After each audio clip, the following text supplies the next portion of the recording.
एक घर के आंगन में सास और बहू आमने सामने खड़ी हैं। सास का चेहरा गुस्से में और बहू थोड़ा घबराई हुई है। सास, अरे बहू, ई का हाल बना के राखलू घर के, सब कुछ इधर उधर बिखरल बा, तोहरा से घर संभाल नहीं खेजात। बहू, माई जी, हम सब कुछ करी रहल बानी, बाकी सवेरे से हाथ में कामे काम बा, एको मिनट बैठल ना रहल। सास, अरे तोहरा के का लगल, हमरा ई सब नइखे देखत, चाय में चीनी त सही से डाल जात नइखे, रोटी पर तवला लागल जात बा, जब से घर में अइला बाड़ू सब गड़बड़ बा। बहू, माई जी, अब कुछ त गलती हो जाई ना, हमरो थकान होला, सब कुछ ठीक से करत बानी, लेकिन रउआ के खुशी कहाँ हो खिला। सास, अच्छा, मतलब हम तक खुशी नहीं की रह सके, देखत बानी हमरा जैसन सास त पूरा टोले में नइखे, हमरा जैसी मेहनती सास मिलल बा, और का चाही। बहू, ए माई जी, रउआ त हमरा पर्सनल ट्रेनर से कम नहीं की, रोजे हमरा से दौड़ावल जात बा, रउआ के इशारा पर सब कुछ हो खिला। सास, अरे ठीक बा, लेकिन आज से तोहरा काम सिखावे में हम कोई कमी ना छोड़बा। बहू, ठीक बा माई जी, हमहू अब रोज रउआ से सीखब, बाकी अगर हम सही कैले तो तारीफ भी मिलल चाही। सास, ठीक बा, देखत बानी, अगर ठीक से काम कैलू तो तारीफ जरूर मिलल करी। सास बहू हंसते हुए आपस में बात करते हैं और झगड़ा खत्म हो जाता है। दो रसोई घर में सास और बहू बर्तन साफ कर रही हैं। दोनों में हल्की नोकझोंक जारी है। सास, अरे बहू, ई कौन तरीका बा बर्तन मांजला के, का अब हमारो ई सब सिखावे के पड़ी। बहू, माई जी, रोज रोज नया तरीका कहाँ से लाई, हमरे तोहर तरीका से ही कर रहल बानी। सास, तोहर तरीका, अरे हमरा घर में सब कुछ अपना तरीका से होला, हमरा जैसन काम करे के तरीका तो पूरा गांव में नाम बा। बहू, अच्छा माई जी, अब ई त गांव के सब जनल बा, बाकी हमरा के त थोड़ा आराम मिल जाई त ठीक रही, रोज हम ही सब करेनी, रउआ त आराम से सब देखत बानी। सास, अरे वाह, मतलब अब आराम की फरमाइश हो रहल बा, तहार आराम खातिर हमरा जैसन लोग तब उता के रह गयल, जब हमरा उम्र में रहल हई तब त हमरा पास नायस बड़ी ही रहे, न चाय नाश्ता मुंह तक आवे। बहू, ओ माई जी, जब हमरो उम्र में रउआ रही तब त हमहू चूल्हे के आगे खड़ा होके काम करी, तब पंखा भी ना चला, ठीक है बा। सास, अरे बहू, तहार मजाक तब बहुत बढ़िया बा, बाकी मजाक से काम नहीं के चलत, हमरा हिसाब से काम कैला में आनंद बा। सास बहू में थोड़ा बहुत ठंडनी त रहबे करी। बहू, अच्छा माई जी, अब तोहार हुकुम सर आंख पर, बाकी हमरा से एक दिन छुट्टी दे देहल करी।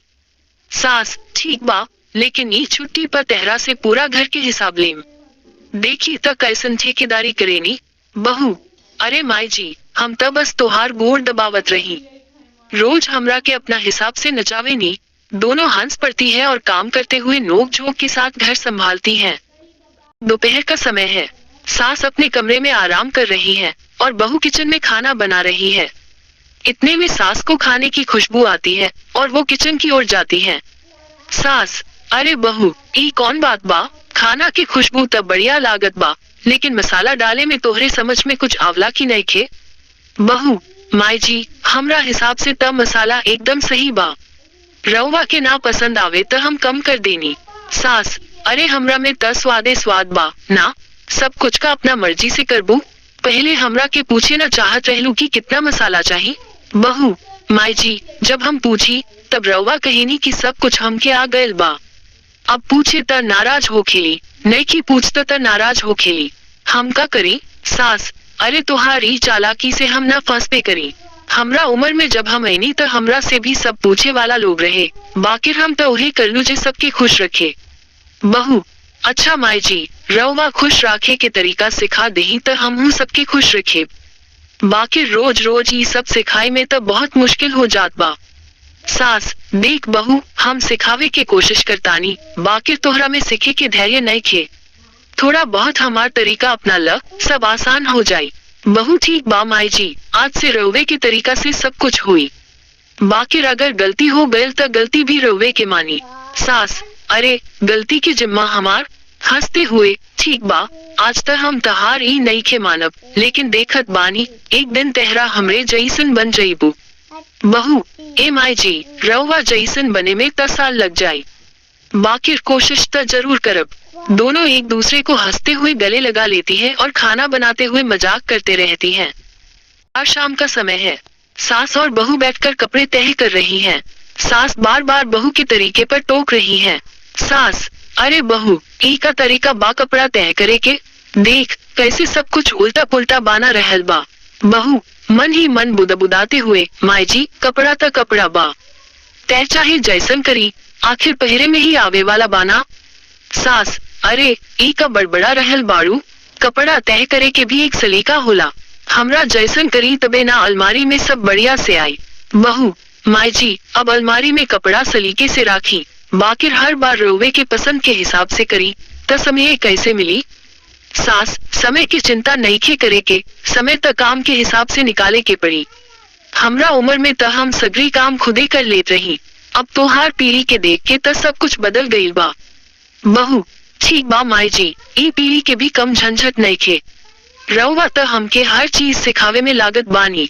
सास, अरे सीख ले, तेहरा से अब हमके सब कुछ खुदे सिखावे के बा, लेकिन ई तहार भलाई ला बा, सीख के आगे काम आई। बहू, ठीक बा माई जी, आज से हम वही करी जे रउआ कहब, लेकिन सिखावे खातिर रउआ के बहुते सबर करे के पड़ी।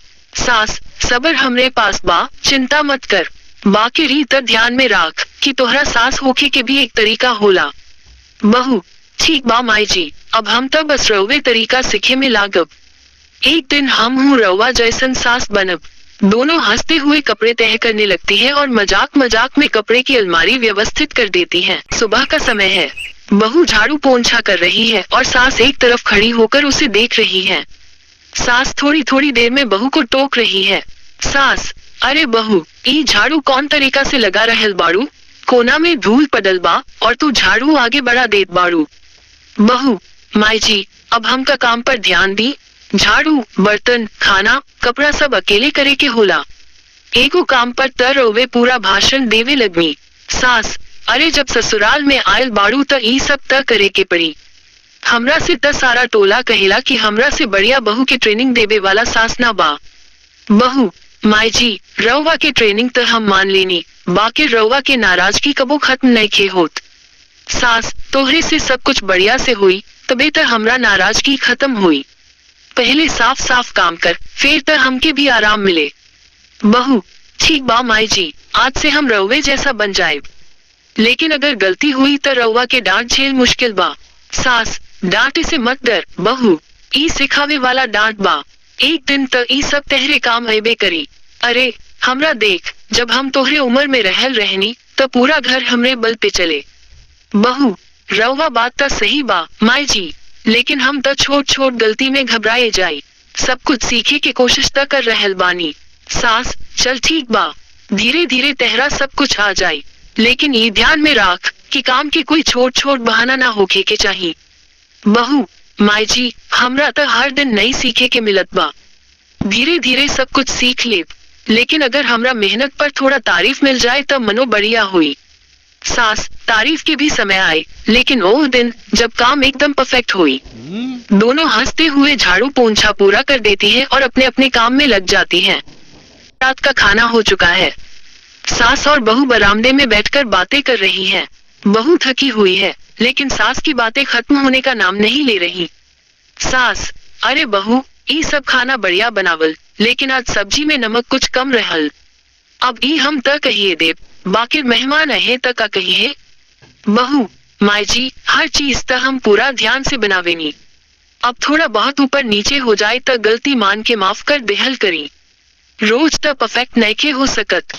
सास, अरे रोज कुछ ना कुछ गलती त मिलेले, हम तोहरा सिखावे के कोशिश कर रहल बानी, जब हमरा उम्र में रहली त हम सारा काम बिना गलती के कर लेत रही। बहू, अच्छा माई जी, त ई बताई कि रउवा के सास रउवा के कैसे सिखावे रहली, रउवा भी तब गलती कर ले हो खब ना। सास, अरे हाँ, ऊ सब त ठीक बा, लेकिन सीख के आज हमरा काबिलियत देख त बाड़ू ना, तहार भलाई खातिर कहत बानी। बहू, माई जी हमरा पर त हर दिन एक्स्ट्रा ट्रेनिंग होखेला, ई ट्रेनिंग की सर्टिफिकेट कब मिली। सास, सर्टिफिकेट के बात नहीं खे, हमरा ला खुशी के बात बाकी तू हमरा जैसा बने के कोशिश करत बाड़ू, जब तोहरे में हमरा जैसी कुशलता आ जाए तब ई सर्टिफिकेट खुद मिल जाए। बहू, ठीक बा माई जी, अब से वही करब जे रउवा कहब, लेकिन अगर हम परफेक्ट हो गए नी तब त रउआ के तब फिर हमार तारीफ करे के पड़ी। सास, अरे तारीफ त मिले के बा, लेकिन ओह दिन के इंतजार बा जब तेहरा देख के लोग कहे कि ई त तोहरे सास के असली बहू बा। बहू, माई जी, ई सुन के त हमरो खुशी हो खेला। एक दिन हम भी रउआ जैसे बनके दिखाए। दोनों एक दूसरे को मुस्कुराते हुए देखती हैं और हल्की फुल्की नोकझोंक के बाद हंसकर एक साथ घर के काम को लेकर बातें करने लगती हैं।